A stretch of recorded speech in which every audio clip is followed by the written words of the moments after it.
ఈ మూవీ పెద్ద డిజాస్టర్ అండి. దీన్ని తెలంగాణ వాదులు కానీ సమైక్యవాదులు కానీ ఆపొద్దు. ఎందుకంటే మ్యాట్నీ కల్లా ఇదే ఆగిపోతుంది.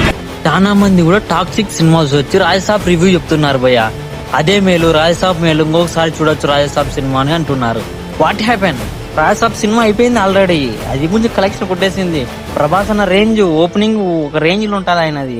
ఈయనది గురించి ఒక రేంజ్ లో ఉంటుంది. ఎందుకంటే 4 ఏళ్ల తర్వాత కాబట్టి ఎందుకంటే ఇది చూడాల్సిన టైంలో చూపించలే. ఆయన కట్అవుట్ ను వాడుకోలే. 2 కట్అవుట్లు ఒకటే భయ్యా, కానీ వాడుకోవాలా. గీతు మోహన్ దాస్ వాడుకోలే. చెప్పింది గొప్పలు ఏం లేదు, సుత్త కొట్టింది. ఓన్లీ రొమాంటిక్, ఒక ఫైట్స్ అవి పెడితే కదా సినిమా. అసలు ఏంది స్టోరీ లైనప్ ఉండాలి ఆ సినిమాలో. రాజసాబ్ లో స్టోరీ లైనప్ ఉంది, బట్ నాట్.